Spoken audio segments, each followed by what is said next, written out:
నమస్తే welcome to 9M news నేను పద్మ ఇక అప్డేట్స్ చూద్దాం సీఎం రేవంత్ రెడ్డి విదేశీ పర్యటన ముగించుకుని హైదరాబాద్ చేరుకున్నారు దావోస్లోని ప్రపంచ ఆర్థిక వేదిక సదస్సు తర్వాత సీఎం రేవంత్ రెడ్డి అమెరికాకు వెళ్లారు హార్వర్డ్ యూనివర్సిటీలోని కెనడీ స్కూల్ ఆఫ్ గవర్నమెంట్లో ప్రతిష్టాత్మక ఎగ్జిక్యూటివ్ లీడర్షిప్ ప్రోగ్రామ్ కోర్సు పూర్తి చేసి హార్వర్డ్ నుంచి సర్టిఫికేట్ పొందిన తొలి తెలంగాణ సీఎంగా రేవంత్ రెడ్డి రికార్డు సృష్టించారు భారతీయ విద్యార్థులు బిజినెస్ స్కూల్ విద్యార్థులతో సీఎం సమావేశాలు నిర్వహించారు మున్సిపల్ ఎన్నికల సందర్భంగా నేటి నుంచి మున్సిపల్ ఎన్నికల ప్రచారంపై సీఎం దృష్టి పెట్టనున్నారు ఇక అందుబాటులో ఉన్న మంత్రులు నేతలతో సమావేశాలు ఎన్నికల వ్యూహాలు ప్రస్తుత రాజకీయ పరిస్థితులపై చర్చించనున్నారు కాంగ్రెస్ మున్సిపల్ ఎన్నికలను ప్రతిష్టాత్మకంగా తీసుకుంది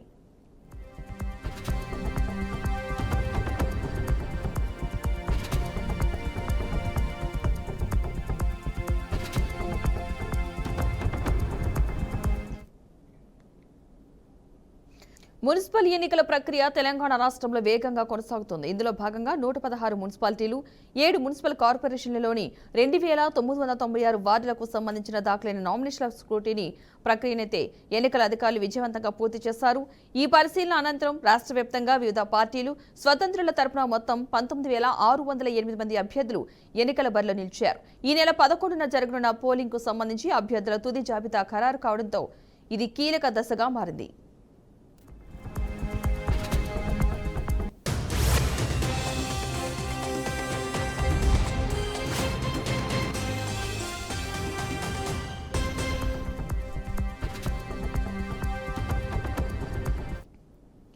ఎన్నికల షెడ్యూల్ ప్రకారం పోటీ నుంచి తప్పుకోవాలనుకునే అభ్యర్థులకు ఈ నెల 3వ తేదీ వరకు నామినేషన్ల ఉపసంహరణకు అవకాశం కల్పించారు ఉపసంహరణ గడువు ముగిసిన వెంటనే అదే రోజు సాయంత్రం బరిలో నిలిచే అభ్యర్థుల తుది జాబితాను రాష్ట్ర ఎన్నికల సంఘం అధికారికంగా ఆన్లైన్లో పొందుపరచనుంది ఇక ఫిబ్రవరి 11న పోలింగ్ నిర్వహించి 13వ తేదీన ఓట్ల లెక్కింపు చేపట్టి ఫలితాలను వెల్లడించనున్నారు కాగా ఈ మున్సిపల్ ఎన్నికల్లో భారీ విజయం సాధించారని అధికార కాంగ్రెస్ ప్రతిపక్షంలోని బీఆర్ఎస్ బీజేపీ పార్టీలు తమ వ్యూహాలను కొనసాగిస్తున్నాయి ఇక ఈ మేరకు పోటీలో నిలిచే అభ్యర్థుల సంఖ్య కూడా అధికంగానే కనిపిస్తోంది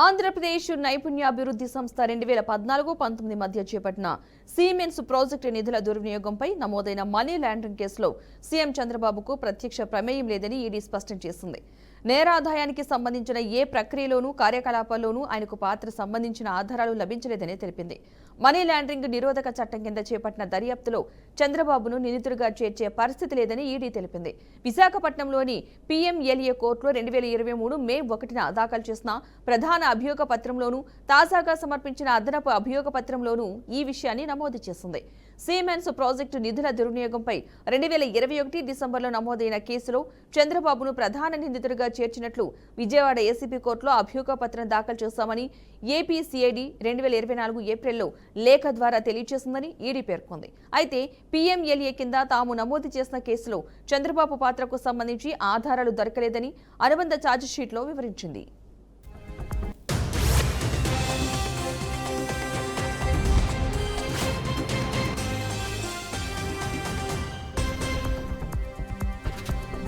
భద్రాద్రి కొత్తగూడెం జిల్లాలోని మంత్రి కొండా సురేఖ పర్యటించారు కొత్తగూడెం కార్పొరేషన్ ఎన్నికల్లో గెలిపే లక్ష్యంగా జిల్లా కాంగ్రెస్ కమిటీ సమావేశం నిర్వహించారు పంచాయతీ ఫలితాల స్ఫూర్తితో మున్సిపల్ ఎన్నికల్లో అత్యుత్తమ ఫలితాలు సాధించాలని సూచించారు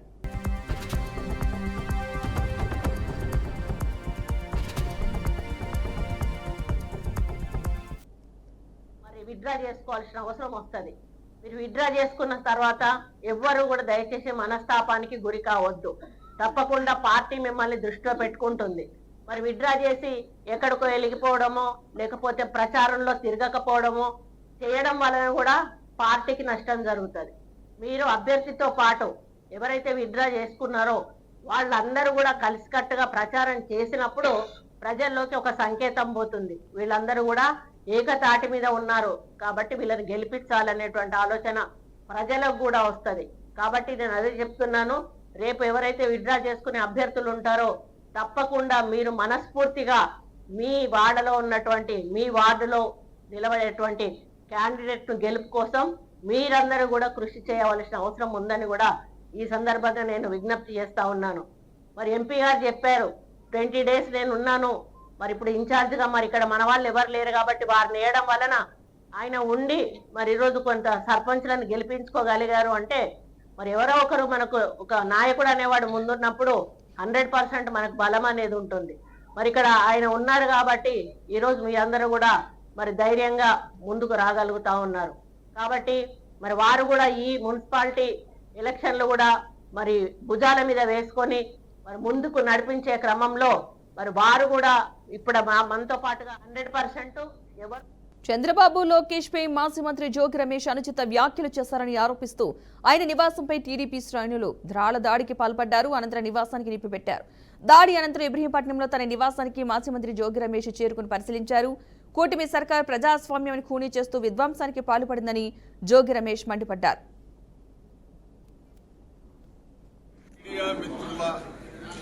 ప్రత్యక్ష ప్రసారాలతో రాష్ట్ర ప్రజలందరూ కూడా చూస్తుండగా ఏ విధంగా విధ్వంసానికి, ఏ విధంగా ప్రజాస్వామ్యాన్ని కూనీ చేస్తూ చంద్రబాబు నేతృత్వంలోని పోలీసు వ్యవస్థ, అతని కొడుకు లోకేష్ సారథ్యంలో ప్రత్యక్షంగా మీరే చూపించారు. రాష్ట్ర ప్రజలు మీరే స్వయంగా పరిశీలన చేశారు. వీటన్నిటి మీద కూడా ఇప్పుడే నేను వచ్చాను, మీతో పాటే నేను కూడా చూశాను. రేపు ఉదయం 11 గంటలకి విపులంగా ఈ దాడి ప్రేరణ ఎక్కడి నుంచి జరిగింది, ఎవరి కనుసన్నల్లో ఈరోజు ఇంత భయానక వాతావరణాన్ని సృష్టించారో పూర్తి వివరాలతో సహా మీడియా మిత్రులకి మీ ద్వారా రాష్ట్ర ప్రజలకి రేపు 11 గంటలకి తెలియజేస్తా.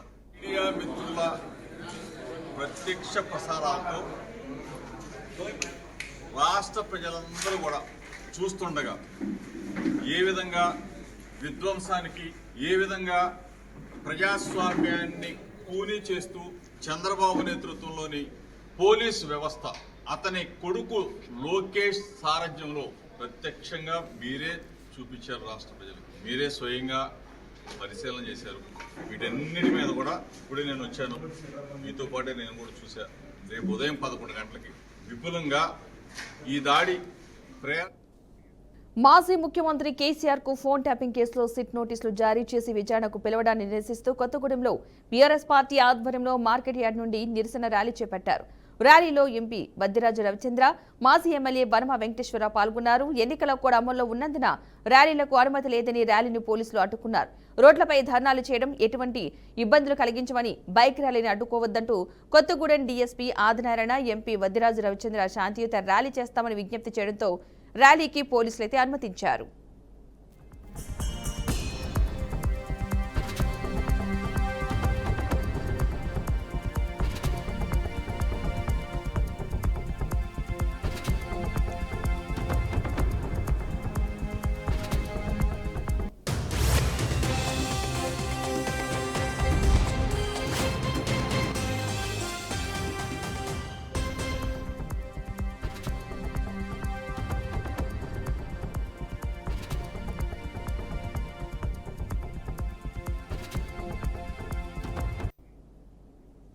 ఆంధ్రప్రదేశ్లో ఆస్తుల వివరాల వ్యవహారం ప్రభుత్వ ఉద్యోగుల్లో తీవ్ర చర్చకు దారితీసింది.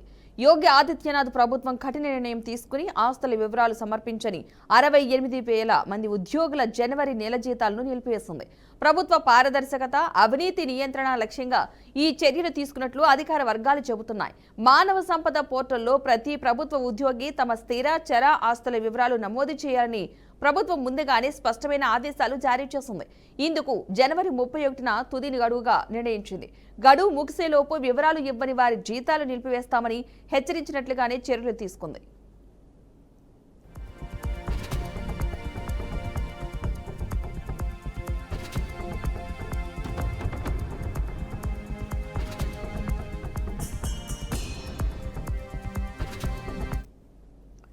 వేతనాలు ఆపబడిన ఉద్యోగుల్లో అత్యధికంగా గ్రూప్ సి కేటగిరీకి చెందిన 34,926 మంది ఉన్నారు. గ్రూప్ డిలో 22,624 మంది, గ్రూప్ బిలో 7,204 మంది, గ్రూప్ ఏలో 2,628 మంది ఉద్యోగులు ఉన్నారు. వీరి ఖాతాల్లో ఫిబ్రవరి 1న జీతాలు జమ కాలేదు. దీంతో ఉద్యోగ సంఘాలు ఆందోళన వ్యక్తం చేస్తున్నాయి. అయితే ఆస్తుల వివరాలు వెంటనే సమర్పిస్తే జీతాలు విడుదల చేసే అవకాశం ఉందా, లేక క్రమశిక్షణ చర్యలు తీసుకుంటారా అన్న దానిపై ఇంకా స్పష్టత రాలేదు. ప్రభుత్వం త్వరలోనే తదుపరి నిర్ణయం ప్రకటించే అవకాశం ఉందని సమాచారం. ఒకవేళ ఈ పరిణామం ఇతర రాష్ట్రాలను కూడా ఆస్తుల పారదర్శకతపై చర్చకు దారితీసే సూచనలు కూడా కనిపిస్తున్నాయని పలువురు అభిప్రాయపడుతున్నారు.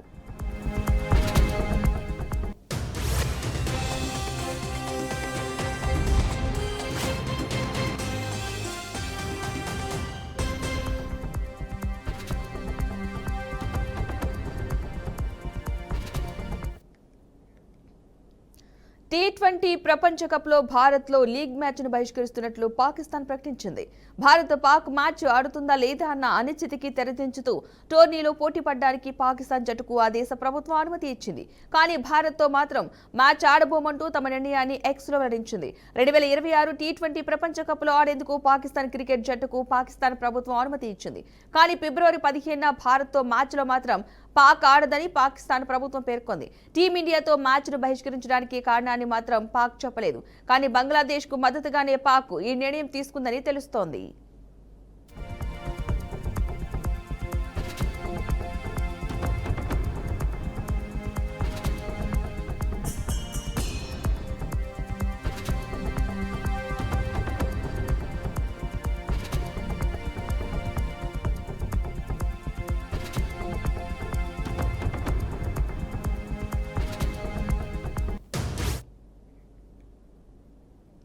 టెన్నిస్ చరిత్రలో అత్యధిక గ్రాండ్ స్లామ్ సింగిల్స్ టైటిళ్లు సాధించుకున్న జకోవిచ్ కు మరోసారి నిరాశ ఎదురైంది. ఆస్ట్రేలియా ఓపెన్ 2026 ఫైనల్లో కార్లోస్ అల్కరాస్ సంచలన విజయం సాధించాడు.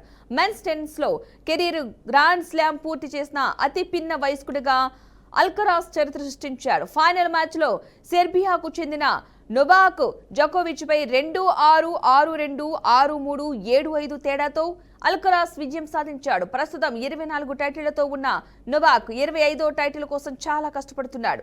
జకోవిచ్ కు ఆస్ట్రేలియన్ ఓపెన్ ఫైనల్లో ఇది తొలి ఓటమి. అంతకుముందు ఈ టోర్నమెంట్ లో ఫైనల్ చేరిన 10 సార్లు అతడు విజేతగా నిలిచాడు.